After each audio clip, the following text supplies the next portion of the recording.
Salut à tous, bienvenue sur ma chaîne Sarah en Afrique. Je vous invite à vous abonner. Aujourd'hui, je vais vous donner des petits secrets pour le coût de la vie en Ouganda. Si vous avez l'intention de visiter ou de vous installer en Ouganda, faites très attention au coût que cela va engendrer, puisque il faut savoir que les logements en ville sont très chers. Pour vous donner un exemple, un compound sécurisé, c'est-à-dire un ensemble où on trouve un garde à l'entrée avec une arme qui surveille quelques maisons. Ça peut vous coûter dans les 1200 $ pour une petite maison 3 pièces dans un quartier pas forcément des plus riches. Et donc, je vous conseille de bien chercher, bien regarder là où vous voulez vous installer.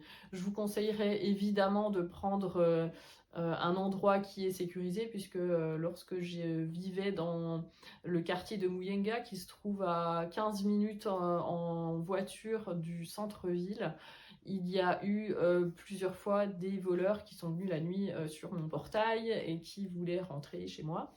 Donc ce n'est pas l'idéal. Donc si vous voulez être vraiment en sécurité, je vous conseille d'avoir un garde à l'entrée.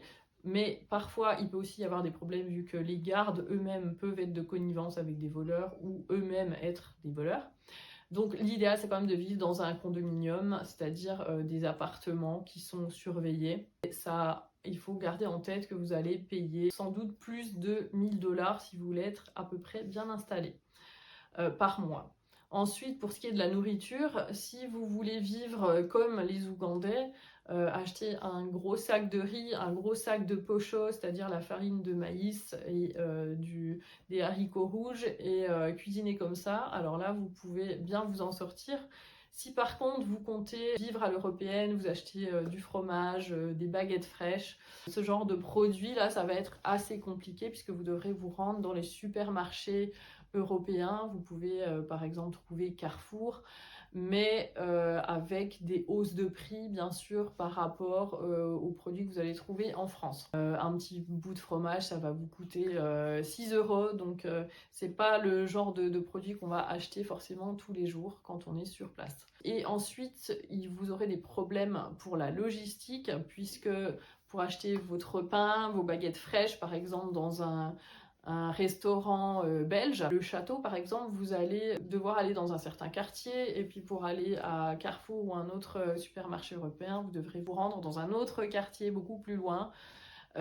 Donc vous allez pas mal circuler pour faire vos courses et il faut être assez organisé si vous voulez garder le même style de consommation. Sachant que Kampala est une ville qui a beaucoup de collines et donc les magasins sont très éloignés les uns des autres et il vous faudra beaucoup de patience puisqu'il y a énormément d'embouteillages. Le coût de la vie, donc ça c'est pour la nourriture, pour le logement. Pour ce qui est des divertissements, il faut savoir qu'il y a très peu de parcs, pour ne pas dire pas du tout, en ville. Si vous comptez trouver un centre-ville pour circuler, emmener vos enfants, faire une balade, cela n'existe pas.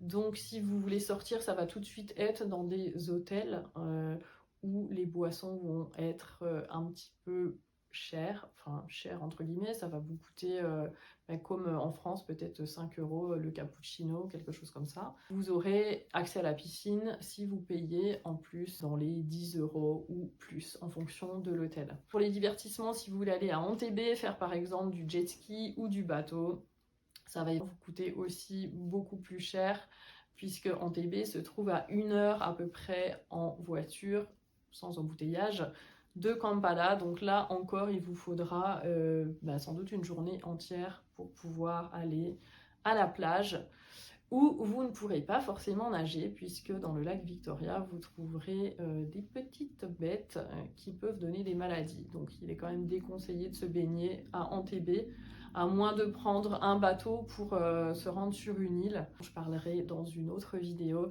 Et là, l'eau est un petit peu plus propre, mais ça reste au moins une journée d'excursion puisque c'est assez loin. Voilà pour aujourd'hui pour le coût de la vie. Si vous avez des questions précises, je pourrais faire d'autres vidéos avec plus de détails.